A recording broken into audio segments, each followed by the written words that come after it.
DPRD Kabupaten Pandeglang akan mendorong dan memperjuangkan nasib para tenaga kerja kontrak (TKK) yang saat ini dibiayai anggaran pendapatan belanja daerah (APBD) untuk mengusulkan pada pemerintah pusat yang masuk passing grade sebanyak 600 orang segera diangkat menjadi P3K di berbagai bidang.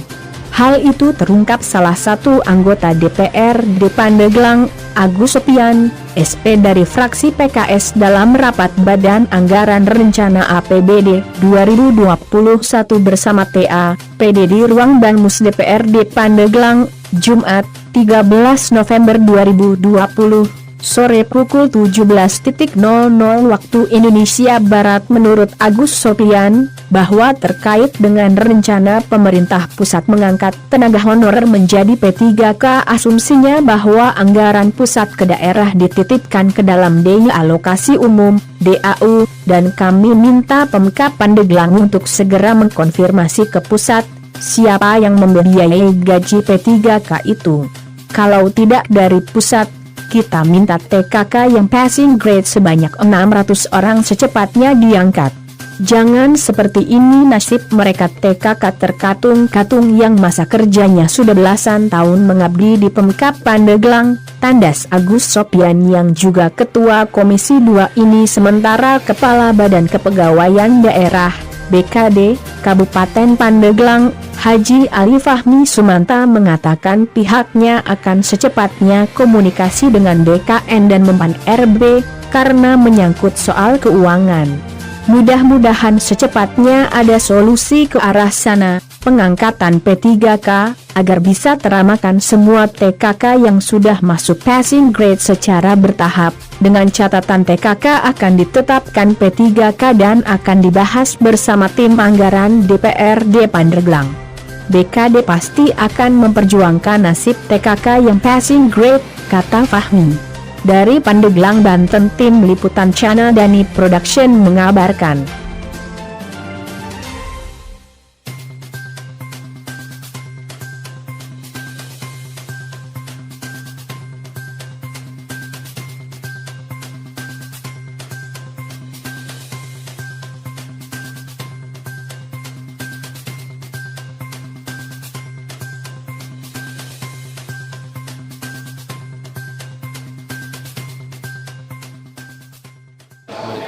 Siapa sebenarnya yang membiayai P3K ini? Kalau benar dari pusat, saya kira usulinya bisa 600 itu. Tapi kalau ternyata nanti hasil update informasinya dari daerah, yang mungkin bisa Upaya dari pemerintah daerah? Ya tadi masih kalkulasi perhitungan. Dan nanti akan cross check itu akan updating informasi ini sebenarnya yang pembiayaan P3K ini siapa? Apa jumlah kritis belum jelas? Iya, kalau pemerintah daerah anggapannya waktu sosialisasi di 2019 ini kemarin itu pembiayaannya dari pemerintah daerah, bukan dari pusat. Kalau saya updatingnya kemarin, walaupun belum dalam bentuk surat, tapi di salah satu kementerian itu dari pusat gitu ya. Tapi ini masih Bang Syur. Jadi saya minta pemerintah daerah segera updating informasi. Berarti fraksi PKS tetap mendorong ya? Ya, kita mendorong, mengupayakan, tapi tentu nanti updating informasi dari pemerintah daerah yang akan jadi acuan kita ya. Karena pemerintah daerah itu pasti ada rujukan dan pertimbangan. APBD, struktur APBD tentunya kan walaupun dari jauh juga. Terus kedua juga berkaitan ini juga harus kita melihat dampak pada yang lainnya. Ini kan kita punya 621 yang mau passing grade. Nah, kalau misalnya kita sikapi ya itu lebih baik semua. Ini juga kita akan komunikasi dengan Menpan. Mudah-mudahan saya sih punya solusi begini. Ini bisa teramankan dulu. Setiap tahun kita berlanjut.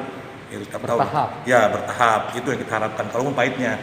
Jadi kita berupaya dulu dengan surat nanti, by surat ke Menpan. Jadi ingin menempatkan yang 621 ini yang syarat, yang passing grade. Tapi dengan catatan mereka akan kita bertahap kita untuk ditempatkannya, ditetapkannya. Karena bukan apa-apa.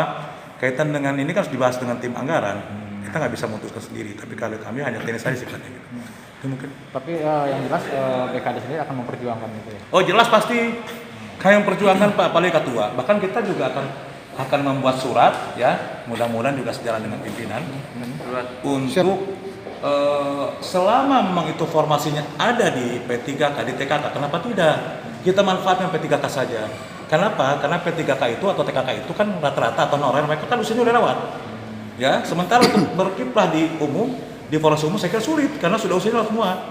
Nah, sehingga selama ada formasi misalnya berkaitan dengan tenaga penyuluh, guru, ya, dan kesehatan, selama ada formasi itu yang di kita ada ya, kenapa kita harus mengusul formasi yang di CPNS gitu kan, di PNS. Udah aja kita formasi itu kita maksimalkan.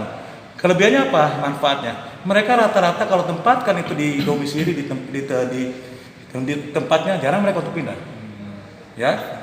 Pengalaman kita yang formasi umum sudah kita tempatkan berdasarkan formasi mereka, begitu sekian tahun memenuhi syarat mereka pindah keluar.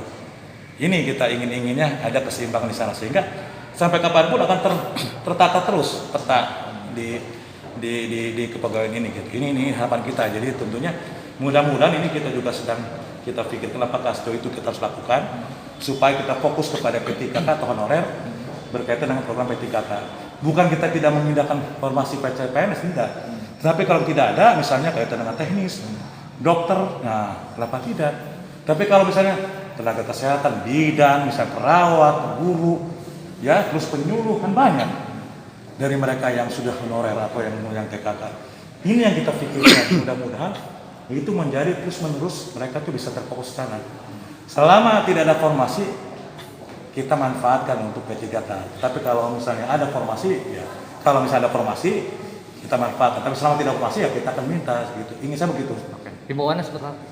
Himbauannya untuk para tenaga honorer untuk dia bisa bersabar atau gimana? Yang jelas kami akan berupaya bersabar dan kemudian kita berdoa bersama upaya-upaya kami, strategi kami mungkin dengan pimpinan, dengan pejabat yang lainnya dan terkait ini bisa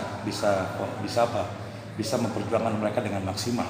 Itu yang paling utama sekali sehingga perlu kesabaran ya, perlu artinya kerja bersama kita ya, dan yang paling utama kita berdoa pada Allah mudah-mudahan semua harapan yang ini bisa kita selesaikan.